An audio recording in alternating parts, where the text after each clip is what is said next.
दोस्तों 2 दिन पहले मैंने एक वीडियो की थी जहां पर मैंने आपको इन्फॉर्म किया था कि विजय कुमार पुणे के रहने वाले हैं, आम आदमी पार्टी से बिलोंग करते हैं, इसके साथ साथ एक सोशल एक्टिविस्ट भी हैं। उन्होंने कुल मिलाकर 22 आईएएस, आईपीएस, आईआरएस इस लेवल के ऑफिसर्स के अगेंस्ट एक कंप्लेन फाइल किया है। कंप्लेन यह है कि इन ऑफिसर्स ने 2015 से लेकर 2023-24 के बीच में जो सिलेक्शन लिया है वो फेक सर्टिफिकेट, फर्जी सर्टिफिकेट लगाकर लिया और इसी वजह से उनके खिलाफ इन्वेस्टिगेशन होनी चाहिए, ये उन्होंने कंप्लेन दी थी। अब इस कंप्लेन पर गवर्नमेंट ने एक्शन लिया एंड इनफैक्ट यहां पर उन्होंने इन्फॉर्म भी किया था कि DOPT probes fake certificate scandal in civil service exam. तो DOPT, department of personnel and training ने 11 आईएएस, 2 आईपीएस, 1 आईएफएस और 1 आईआरएस ऑफिसर उनके खिलाफ एक प्रोब शुरू कर दिया। इनफैक्ट विजय कुमार वही व्यक्ति हैं जिन्होंने पूजा खेडकर का मामला भी हाईलाइट किया था और हम सबको पता है कि कैसे एक फर्जीवाड़ा यूपीएससी में सामने आया था। अब एक आईएएस ऑफिसर का नेम रिवील हो गया है और बहुत सारी न्यूज एजेंसीज ऐसी हैं जो ये क्लेम कर रही हैं कि भारत सरकार 2021 में हिंदी माध्यम के जो टॉपर थे, रैंक 18 रवि कुमार सिहाग, उनके खिलाफ ये प्रोब कर रही है। रवि कुमार सिहाग राजस्थान के रहने वाले हैं और एक बार नहीं 3 बार उन्होंने यूपीएससी का एग्जाम क्रैक किया। इस न्यूज आर्टिकल में क्लियरली मेंशन किया गया, the centre asked Rajasthan chief secretary to verify IAS Ravi Kumar Sihag's EWS and income certificate used in UPSC 2021। तो क्या वाकई हिंदी माध्यम के जो टॉपर थे, एक पोस्टर बॉय बनकर सामने आए थे रवि कुमार सिहाग जी, 3री बार यूपीएससी का एग्जाम क्रैक किया था, क्या सच में उन्होंने एक फेक सर्टिफिकेट का इस्तेमाल किया था, फेक ईडब्ल्यूएस सर्टिफिकेट? और यहां पर क्लियरली मेंशन किया गया, लीगल एक्शन में follow if documents are found false. ये फोर्जरी का मामला बनेगा अगर ये प्रूव हो जाए कि वो डॉक्यूमेंट फर्जी हैं, वो ईडब्ल्यूएस सर्टिफिकेट जो उन्होंने यूज किया है वो ईडब्ल्यूएस सर्टिफिकेट गलत था। The central government initiated a formal legal inquiry. तो एक फॉर्मल लीगल इंक्वायरी शुरू हो गई है। फॉर्मली गवर्नमेंट ने प्रोसीडिंग शुरू कर दी है। अगर सचमुच वो सर्टिफिकेट फेक निकला तो यूपीएससी के लिए बहुत एम्बैरेसिंग हो जाएगा। पहले पूजा खेडकर और अब रवि सिहाग जैसे एक बहुत popular IAS officer. So formal legal inquiry into the authenticity of documents submitted by IAS officer Ravi Kumar Sihag during his 2021 civil service appointment. The Ministry of Personnel, Public Grievance and Pension has officially directed Rajasthan's Chief Secretary Sundash Pant to submit a factual report on whether Sihag's economically weaker section and income certificates were valid and lawful under the applicable rules. अब यहां पर twist यह है कि जब आप भारत सरकार के रूल्स को देखेंगे तो शायद उन रूल्स के अकॉर्डिंग रवि कुमार सिहाग ने कोई भी फेक सर्टिफिकेट इस्तेमाल ना किया, क्योंकि भारत सरकार के नियम ही कुछ ऐसे हैं कि जो कैंडिडेट ऑलरेडी सिलेक्ट हो गया है, अगर वो लीव ले लेता है, लीव विदाउट पे, और उसकी फैमिली इनकम 8 लाख से कम है, तो वो ईडब्ल्यूएस की कैटेगरी में आ सकता है, फिर उससे फर्क नहीं पड़ता। तो यही लीगल कॉम्प्लिकेशन है जिसकी वजह से ये इंक्वायरी बैठाई गई है, ये इंक्वायरी शुरू की गई है। सो मोस्ट प्रोबेबली शायद रवि कुमार सिहाग का सर्टिफिकेट जो है वो फेक नहीं निकलेगा, क्योंकि गवर्नमेंट के अपने नियम ही कुछ ऐसे हैं जिन्हें ट्विस्ट कर कर ईडब्ल्यूएस का फायदा उठाया जा सकता है, ओबीसी सर्टिफिकेट्स का फायदा उठा सकता है। इनफैक्ट पीडब्ल्यूडी के तो इतने सारे केसेस सामने आए हैं, वो हो सकता है। अब अगर हम रवि कुमार सिहाग की बात करते हैं तो 2021 में रैंक 18 आई थी। इनफैक्ट हिंदी माध्यम में उन्होंने हिंदुस्तान को टॉप कर दिया था, हिंदी मीडियम में वो टॉपर कैंडिडेट थे। इसके साथ साथ 2018 में उनका पहला अटेम्प्ट था, तब रैंक 337 थी। 2019 में सेकेंड अटेम्प्ट था, रैंक 317 थी।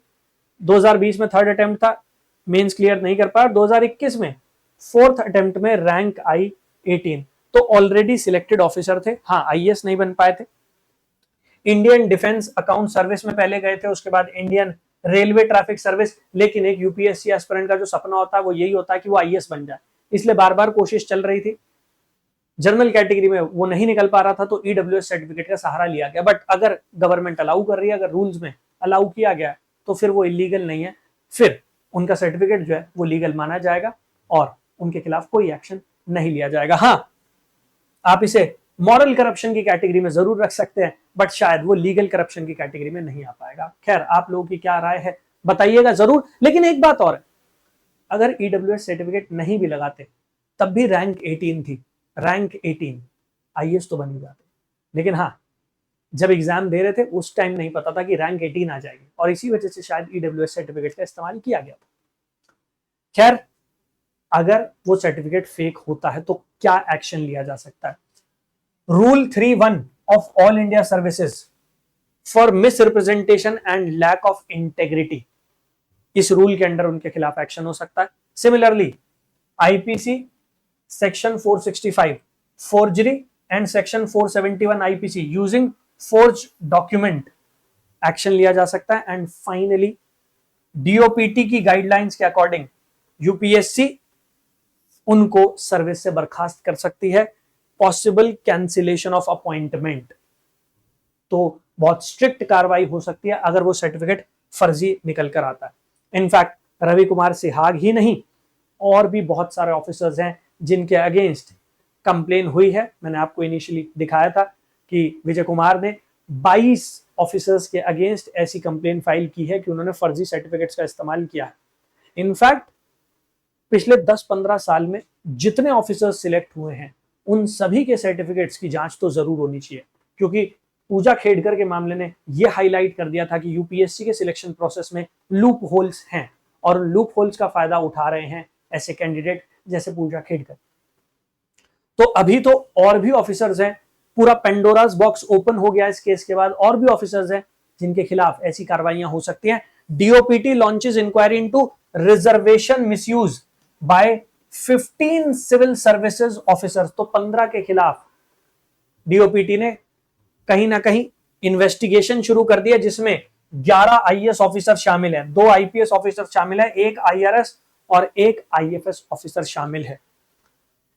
और ये सारे के सारे आईएएस आईपीएस ऑफिसर्स अलग अलग स्टेट में इस टाइम पोस्टेड हैं। तो कुछ ऐसे हैं जो राजस्थान में है, उत्तर प्रदेश में है, हरियाणा में है।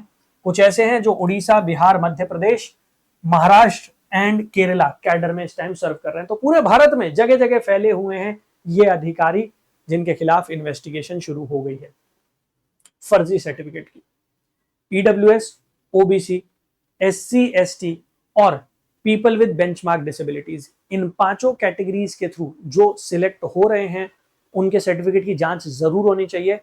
क्या पता बहुत सारे डिजर्विंग कैंडिडेट्स सिलेक्ट ना हो पा रहे हो और ये फर्जीवाड़ा बहुत बड़े लेवल पर चल रहा हो। आपकी क्या राय है कमेंट में जरूर बताइएगा। इसके साथ साथ अगर आप चैनल पर नए हैं तो सब्सक्राइब जरूर कर लीजिएगा, और अगर आप ईमानदारी से यूपीएससी की तैयारी करना चाहते हैं तो आप मुझे टेलीग्राम पर ज्वाइन कर सकते हैं। टेलीग्राम चैनल है mains answer writing by Ankit sir, तो आप मुझे यहां पर ज्वाइन कर सकते हैं। इसके साथ साथ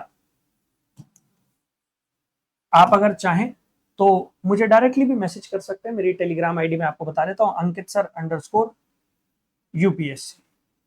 तो आप मुझे डायरेक्टली भी रीच आउट कर सकते हैं। अगर आपको स्ट्रैटेजी बनाने में कोई हेल्प चाहिए, गाइडेंस चाहिए, तो यहाँ पर आप मुझे डायरेक्टली भी रीच आउट कर सकते हो। इसके साथ साथ आप मेरे साथ पेड बैचेस में भी जुड़ सकते हो, और पेड बैचेस में मेरे साथ जुड़ने के लिए आपको क्या करना है, आपको जाना है हमारी वेबसाइट पर यूपीएससी टॉपर्स हब।